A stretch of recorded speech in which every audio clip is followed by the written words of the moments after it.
দিব্যার মুখে ঝামা ঘষে সংকল্পকে খুঁজে বের করে কাকন আর সংকল্পের বিয়ে দিল দুর্গা। হ্যাঁ বন্ধুরা, এমনটা দেখা যাবে, তাই সম্পূর্ণ জানতে ভিডিওটিতে লাইক দিয়ে চ্যানেলটি সাবস্ক্রাইব করে দেখতে থাকুন। গল্পের শুরুতে দেখা যাবে ডক্টর শ্রীমতী সেন মুখার্জি পরিবারে চলে আসে, এসে বলতে থাকে, আমি বলছি এই সবকিছু আমার জন্য হচ্ছে। তখনই কৌশিকী বলতে থাকে, প্লিজ ডক্টর শ্রীমতী সেন, আপনি একটু চুপ করুন, চুপ করুন আপনি। তখনই স্বয়ংভু বলতে থাকে, না আপনি বলুন, আপনার জন্য সবকিছু হয়েছে মানে কি হয়েছে আপনার জন্য? তখনই শ্রীমতী সেন বলতে থাকে, আমার ছেলেকে খুঁজে পাওয়া যাচ্ছে না, আমার ছেলের আজকে এই অবস্থা, সবকিছু আমার জন্য হয়েছে। আমি আজকে সব বলবো, সব বলবো আমি। তখনই দেব বলতে থাকে, আচ্ছা আপনি চুপ করুন না, আপনার ছেলেকে এখন খুঁজে বের করা দরকার। স্বয়ংভু, তুমি এখন এসব বাদ দাও না, দেখতেই তো পাচ্ছ কাকুন কান্নাকাটি করছে, আর সংকল্পকে খুঁজে বের করাও দরকার, লগ্ন তো বেশি সময় নেই, তুমি প্লিজ এসব বাদ দাও। তখনই শ্রীমতী সেন বলতে থাকে, না আমি আজকে সব বলবো, সব বলবো আমি, বহু বছর আগে আসলে। তখনই কৌশিকী বলতে থাকে, না ডক্টর, আপনি প্লিজ এখন কিছু বলবেন না, আপনি চুপ করুন, আপনি চুপ করুন আপনি। তখনই স্বয়ংভু বলতে থাকে, না না বড়দি, তুমি কি লুকোচ্ছ, কি লুকোচ্ছ আমাদের কাছ থেকে, বলুন আপনি বলুন। তখনই সানভি বলতে থাকে, হ্যাঁ বড়দি, তুমি কি লুকোচ্ছ আমাদের কাছ থেকে, বলুক উনি বলুক কি বলতে চায়। তখনই ডক্টর শ্রীমতী সেন বলতে থাকে, আসলে জগদ্ধাত্রীর অপারেশনটা আমি করেছিলাম। যা শুনে চমকে যায় সবাই। তখনই স্বয়ংভু অবাক হয়ে সেদিন জগদ্ধাত্রীর অপারেশনের কথাগুলো ভাবতে থাকে, আর মনে করে সাথে সাথে বন্দুক বের করেই শ্রীমতী সেনের বাঁধায় ঠেকায়, আর বলতে থাকে, আপনাকে এখনই আমি ডিপার্টমেন্টে নিয়ে যাব। তখন কৌশিকী বলতে থাকে, না স্বয়ংভু না, তুমি এখন ওনাকে কোথাও নিয়ে যাবে না। তখন স্বয়ংভু বলতে থাকে, বড়দি, তুমি আমাকে বাধা দিলে তোমাকেও আমি ডিপার্টমেন্টে নিয়ে যেতে বাধ্য হব। তখনই কৌশিকী স্বয়ংভুকে ঠাসিয়ে একটা চড় মারে, আর বলতে থাকে, শোনো স্বয়ংভু, তুমি না কোনো ইন্টেলিজেন্ট ডিপার্টমেন্টের এখন অফিসার নও, তুমি এখন আমার ভাই, বুঝতে পেরেছো? তাই আমি যেটা বলছি সেটা শোনো, এসব কিছু পাওয়া যাবে, আগে তুমি সংকল্পকে খুঁজে বের করো, লগ্নর আর বেশি নেই। তখনই স্বয়ংভু বলতে থাকে, বড়দি, আমি একটা কথা বলছি, একটা কথা জিজ্ঞাসা করতে চাই, এত কিছু জেনেও সবকিছু কেন চাপা দিয়ে রেখেছো? আর যে অপারেশন করেছে তার ছেলের সঙ্গে নিজের মেয়ের বিয়ে বা কেন দিচ্ছ? তখন কৌশিকী বলতে থাকে, স্বয়ংভু আমি সব বলবো তোমাকে, সব বলবো, তুমি একটু সময় দাও আমাকে, সব বলবো তোমাকে আমি। তখন স্বয়ংভু বলতে থাকে, কেন বর্দি, কেন, কেন তুমি এতদিন লুকিয়ে রেখেছো, কেন? তখন কৌশিকী বলতে থাকে, বললাম তো সব বলবো। তখনই দেখা যাবে প্রতিমা স্বয়ংভুকে ফোন করে, ফোন করে বলতে থাকে, স্যার জ্যাসানালের ফোনটা কোথায়? তখন স্বয়ংভু বলতে থাকে, সেটা তো পড়ে আছে, সেটা তো আর ব্যবহার করা হয় না। তখন প্রতিমা বলতে থাকে, স্যার ব্যবহার করা হয়, সেটা ব্যবহার করা হয়, সেই ফোন থেকে ফোন করা হয়েছিল, দুটো নাম্বার ট্র্যাক করতে দিয়েছে। তখনই এই কথা শুনে স্বয়ংভু চমকে যায়, বলতে থাকে, কি বলছো তুমি, কোন দুটো নাম্বার? তখনই নাম্বার দুটো বললেই স্বয়ংভু বলতে থাকে, ও মাই গড, এটা তো সংকল্পর নাম্বার। তখনই প্রতিমা বলতে থাকে, হ্যাঁ স্যার, সেই জন্য তো বলছি। তখনই স্বয়ংভু বলতে থাকে, দেখছি আমি দেখছি। এই বলে স্বয়ংভু ফোনটা রেখেই উপরে চলে যায়, আর বলতে থাকে, জগদ্ধাত্রী কোথায়? তারপর জগদ্ধাত্রীর কাছে চলে যায় স্বয়ংভু। এইদিকে কৌশিকের মনে পড়ে যায় দুর্গার বলা কথাগুলো। এই কথাগুলো ভেবেই কৌশিকী এক দৃষ্টিতে তাকিয়ে থাকে। ওইদিকে স্বয়ংভু ঘরে গিয়ে তন্ন তন্ন করে জগদ্ধাত্রীর মোবাইল খুঁজতে থাকে, আর বলতে থাকে, না জগদ্ধাত্রীর ফোনটাই তো এখানে পাওয়া যাচ্ছে না, মিসিং, মিসিং ফোনটা, কি করব আমি, কি করব আমি, ফোনটা কে ইউজ করছে? তারপরে দেখা যাবে স্বয়ংভু জগদ্ধাত্রীর কাছে আসে, এসে বলতে থাকে, জানো জগদ্ধাত্রী, এতদিন পরে ডক্টর শ্রীমতী সেনকে আমি খুঁজে পেয়েছি, যে কিনা তোমার অপারেশন করেছিল, তোমার অপারেশন করেছিল। কিন্তু আমি না বুঝতে পারছি না, বুঝতে পারছি না কিছুই। বড়দি, সবকিছু জানার পরেও কেন সেই শ্রীমতী সেনের ছেলের সঙ্গে নিজের মেয়ের বিয়ে দিচ্ছে?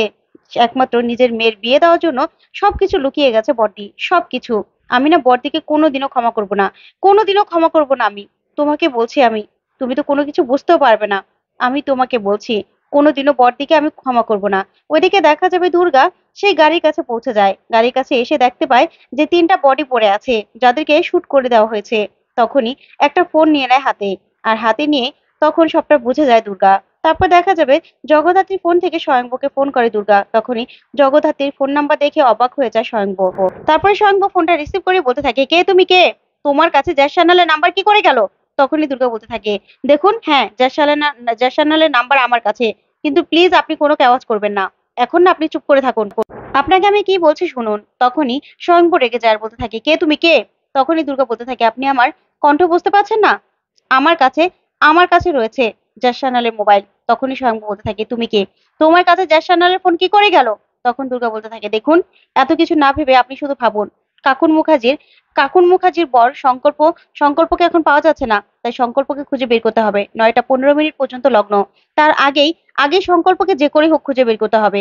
তখনই স্বয়ংভু বলতে থাকে, তোমার কি তাতে, তোমার এত কিছু দিয়ে কি দরকার? তখন দুর্গা বলতে থাকে, ভেবে নিন না, মুখার্জি পরিবারে আমার কোনো ঋণ রয়ে গেছে, সেটাই শোধ করছি। তখন স্বয়ংভু বলতে থাকে, মানে কি বলতে চাও তুমি? কি বলতে চাও তুমি?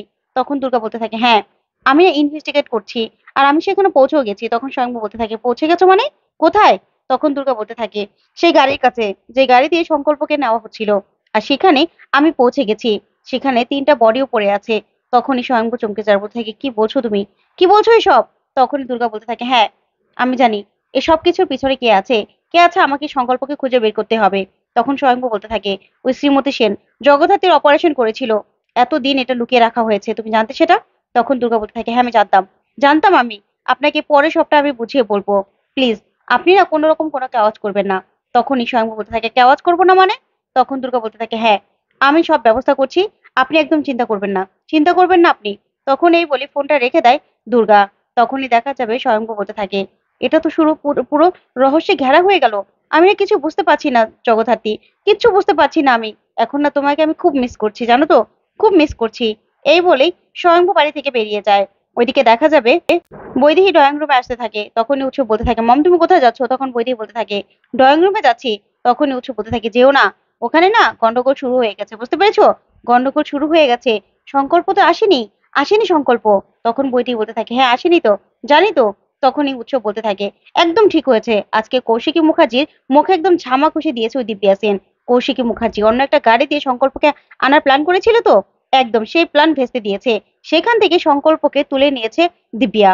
দিব্যার সঙ্গে মাত করা এত সহজ নয়, এত সহজ নয়। তখন বৈদেহী বলতে থাকে, আচ্ছা সংকল্প আছে কোথায়? তখন উৎসব বলতে থাকে, আমি জানি না, তবে দিব্যা সেন তুলে নিয়েছে, যে কোনো জায়গায় আছে, সেখান থেকে না ভগবানও খুঁজে বের করতে পারবে না। তখনই সেখানে পিতা চলে আসে, আর এসে বলতে থাকে, মামু তোমরা এখানে? নিচে তো অনেক বড় কেওয়াজ হচ্ছে, তোমরা জানো? তখনই উৎসব বলতে থাকে, কি হচ্ছে নিচে? তখন পিতা বলতে থাকে, জানো তো, কাকুন্দির বর আসেনি। আর তাছাড়া কাকুন্দির শাশুড়ি মা মানে ডক্টর শ্রীমতী সেন এসে সবার সামনে স্বীকার করেছে। তখনই বৈদেহী বলতে থাকে, স্বীকার করেছে মানে কি স্বীকার করেছে? তখন পিতা বলতে থাকে, উনিই নাকি জগদ্ধাত্রী মুখার্জির ব্রেন অপারেশন করেছিল। তখনই বৈদেহী বলতে থাকে, তুই কি করে জানলি? তখন পিতা বলতে থাকে, ছোট থেকে তো এটা শুনেই বড় হয়েছি, যে ব্রেন অপারেশনের পর থেকেই নাকি মেজো মামি এমন হয়েছে, বড় মামি এমন হয়ে গেছে। তাই তো বলছি, আসলে উনিই তো সবটা স্বীকার করে নিল। তখন এই কথা শুনে অবাক হয়ে যায় বৈদেহী। তারপরেই পিতা বলতে থাকে, আমি গ্র্যান্ডপাকে ডাকতে যাচ্ছি। এই বলে চলে যায় পিতা। তখন উৎসব বলতে থাকে, মম এটা কি শুনছি, ডক্টর শ্রীমতী সেন সবকিছু স্বীকার করে নিয়েছে? না না, উনি নিশ্চয়ই এখনো সবটা বলেনি। সবটা বললে তো আমরাও ফেসে যাব, আমরাও ফেসে যাব, কি করব? তখনই বৈদেহী বলতে থাকে, কিছু একটা কর, কিছু একটা কর উৎসব, না হলে তো আমরা ফেসে যাব। তখন উৎসব বলতে থাকে, হ্যাঁ, দিব্যা সেনকে ফোন করতে হবে, দিব্যা সেনই সব পারবে। আর বাবিনকে ঢুকিয়ে এখনই এখনই শ্রীমতী সেনকে শেষ করে দিতে হবে। ওদিকে দেখা যাবে দুর্গা ফোন করে দিব্যাকে, আর বলতে থাকে, দিব্যা সেন? তখন দিব্যা বলতে থাকে, হ্যাঁ কে? তখনই দুর্গা বলতে থাকে, কেন চিনতে পারছেন না? যশ সান্যাল। তখন দিব্যা বলতে থাকে, এটা কি করে সম্ভব? আর হ্যাঁ, এটা তো যশ সান্যালের নাম্বার। তখনই দুর্গা বলতে থাকে, হ্যাঁ আমি যশ সান্যাল। তখন দিব্যা বলতে থাকে, না, এটা কি করে সম্ভব হতে পারে? কি করে সম্ভব হতে পারে? যশ সান্যাল তো উঠতে পারে না, চলতে পারে না, ওর তো বডি কাজ করে না। তখন দুর্গা বলে, হ্যাঁ কাজ করে না, কিন্তু আমি যশ সান্যাল, বুঝতে পেরেছেন? সংকল্পকে 1 ঘন্টার মধ্যে যদি আমি তুলে না নিয়েছি না, তাহলে আমার নামও যশ সান্যাল নয়, বুঝতে পেরেছেন? আপনি যেখানেই লুকিয়ে রাখুন না কেন, আপনাকে আমি চ্যালেঞ্জ করছি, সংকল্পকে আমি সেখান থেকে তুলে নেবই। তখন এই কথা শুনে দিব্যা চমকে যায়, আর বলতে থাকে, কি বলছো তুমি? তখন দুর্গা বলতে থাকে, হ্যাঁ, আপনি কিছু করতে পারবেন না। আর 3টা বডি পড়ে আছে, আপনি চিন্তা করবেন না, সেগুলো আপনার নামেই লোড করা হবে। তখন এই কথা শুনে দিব্যা পুরো ভয় পেয়ে যায়। তারপর ফোন রেখে দিলে দিব্যা বলতে থাকে, সংকল্প, হ্যাঁ সংকল্পকে আমি শুট করে দেবো, সংকল্পকে আমি শুট করে দেবো। এই বলে দিব্যা সেন সংকল্পকে মারার প্ল্যান করতে থাকে। তো বন্ধুরা, আজকের আপডেটটি কেমন লাগলো কমেন্ট করে জানান। ধন্যবাদ।